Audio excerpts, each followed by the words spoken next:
Okay, so I mean, welcome back to another episode of the Fortnite Mythbusters. Today, we're literally on episode 66. The support on this series is absolutely unreal, and I'm gonna set a like goal, the highest like goal I've ever set before, and I honestly really don't expect this to get anywhere near this like goal, but for episode 66, let's set a like goal of 66,000 likes. Just like always, if you guys do have a myth you would like me to test in the next or future episodes, make sure to go down in the comment section down below and drop a comment of a unique myth for a pretty good chance to be featured. Also guys, we're getting pretty close to 500,000 subscribers, and at 500k I will be doing a face reveal, so if a lot of you weirdos want to see my face, just feel free to drop me a subscribe if you do enjoy the video, and make sure to turn on post notifications to never miss another Fortnite Mythbusters episode. Also make sure to go follow my Twitch, first link in the description. I'm going live on there every single day around when the video goes live, so if you want to talk to me, feel free to go say what's up. But without further ado, let's get right on in to today's video. Jumping straight into the first myth. The first myth is, what happens when you land on top of Kevin the Cube while inside of a B.R.U.T.E? Now, a couple episodes ago, we tested to see what happens when you land on top of a launch pad while in a B.R.U.T.E, and the outcome, it was pretty surprising. The launch pad actually kind of acted as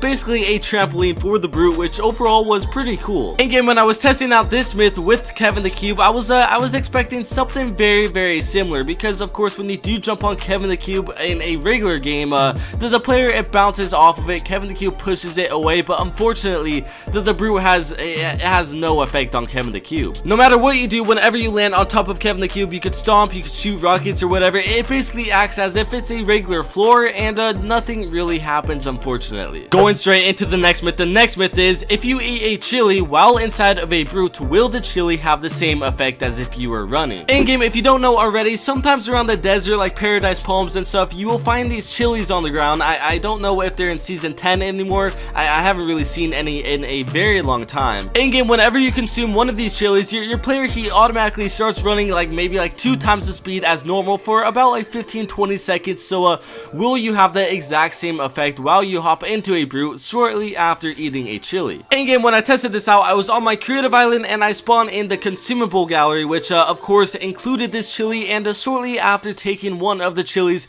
I hopped in the B.R.U.T E, and you didn't have the exact same effect. I mean, literally nothing changed. The only thing that you could really see visually is kind of like the heat coming off of your player after eating the chili, which of course you normally have if you do consume it and you do run around. But overall though, this will have no effect on the B.R.U.T E as well as the speed of you running while inside of it. Going into the next myth. The next myth is, do chiller traps affect the B.R.U.T E? Now I know that chiller traps aren't really in the game anymore, nor the chiller grenades, but I thought this is something good to know, because of course this entire season is basically taking us back in time, so there is a very good chance we will be seeing this soon. In game, I basically walked over the chiller traps while inside of a B.R.U.T E in creative mode, and usually you would get the ice cubes on your feet, but unfortunately the B.R.U.T E, it doesn't really slide around. But the weird thing is that it makes the exact same noise as if you really had the ice on your feet. Shortly after going over the chiller traps inside of the B.R.U.T E, if you are in the control seat, the seat where you can move the B.R.U.T E around the bottom one, if you hop out, you will actually see the ice on your feet. But if you do go over the traps while inside of the gunner seat, the chiller traps will have no effect on you, which it's really the weird part. Going into the next myth. The next myth is, what happens when you use a Rift-to-Go at the exact same time when you jump into a B.R.U.T E? Now sadly, Rift-to-Gos are vaulted from Fortnite currently, and you can't get them in arena or even public matches, and it's an item that I really don't know why they vaulted. I mean, they were good all around. But anyways, in game, when I tested this out in creative mode, I basically spawned in a B.R.U.T E. I then got a Rift-to-Go, and I tried to time it perfectly to the point where I used a Rift-to-Go pretty close to the exact same time as me jumping inside of the B.R.U.T E, and when I did try it out, it was surprising to see that the B.R.U.T E literally teleports up into the air, and you basically just fall straight down. But luckily you don't take any fall damage since you're in the B.R.U.T E, but if you do jump out of it, you will have your redeploy out, and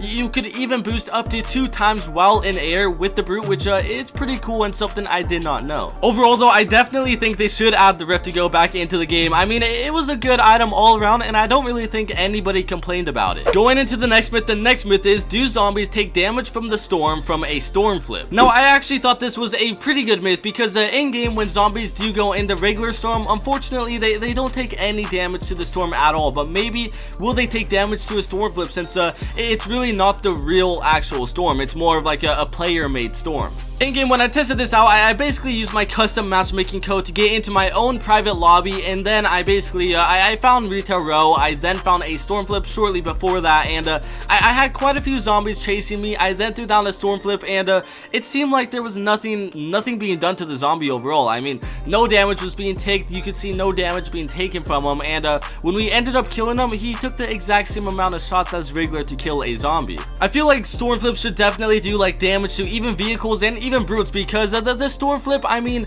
it's a way to push somebody out of their box or out of that area, because of course the storm is there. So with it doing damage to zombies, I feel like that would make zombies a little less overpowered. I mean, they're really not that much of an issue right now, but they could be quite annoying in Retail Row early game. But again, I guess the zombies are made from the storm, and I guess they're invincible from the storm for a reason, even in Save the World. So I guess there's that. Going into the next myth is, will a poison dart trap do damage to you if you're inside of a brute? Unfortunately, like the chiller grenades, the Riftigos and such, the poison dart traps have been vaulted from Fortnite, and this is another like trap that I don't really see a point of being vaulted. I mean, there's really no issue with it. Nobody really complained about it. It was overall a very, I guess, good and equal addition to the game. When I tested this out, I placed down the poison dart traps in creative mode. I then started up the match, and the poison dart traps, it will do damage to you even if you place it down on your own. So as long as the little darts hit you, you will be taking for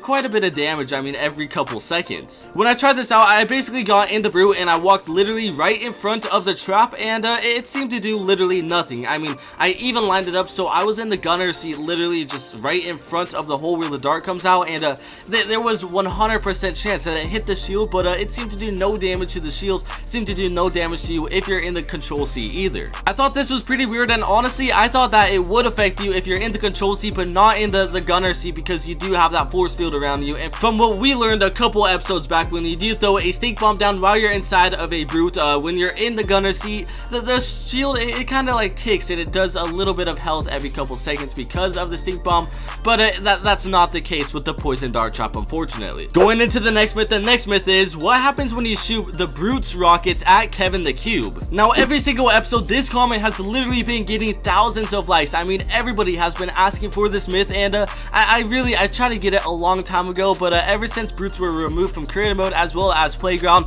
it definitely delayed that, but luckily I was able to try it today. In creative mode, I of course spawned in the brute. I then threw down Kevin the Cube, and I shot regular rockets at it to show that the rockets, they still bounce off of it. I mean, you could do a lot of really cool stuff with this one, and the rockets, we've tested a lot of really cool things. In game, when I tried this out, I basically shot the brute's rockets at Kevin the Cube, and it was similar to like an airstrike or even the quad launcher. I mean, literally nothing would bounce back, and the rockets would just destroy on impact. Overall, I guess this is really a good thing, because there is a very high chance that Kevin the Cube will be returning to the game. So with the brute already being pretty overpowered and its rockets, imagine like being underneath Kevin the Cube if it's angled and the brute literally sending like 10-20 rockets your way, and it just bounces straight down to you. That would be very, very unlucky. Going into the next myth is, if you find a Storm Scout sniper rifle before the game begins, can you see the storm before it forms? In game, when I was trying this out, I was using my own custom matchmaking code to get into my own private lobbies. That way I could kind of stall the wait for the battle bus to leave, and I could basically look around the entire spawn island, and it's impossible to find a Storm Scout sniper rifle. After searching for multiple games, I then realized that the storm, you can't see it no matter what until it forms at least the first circle, which I then looked around and I found this Reddit post which is titled Storm Scout Sniper Spawn Island, and the very first reply to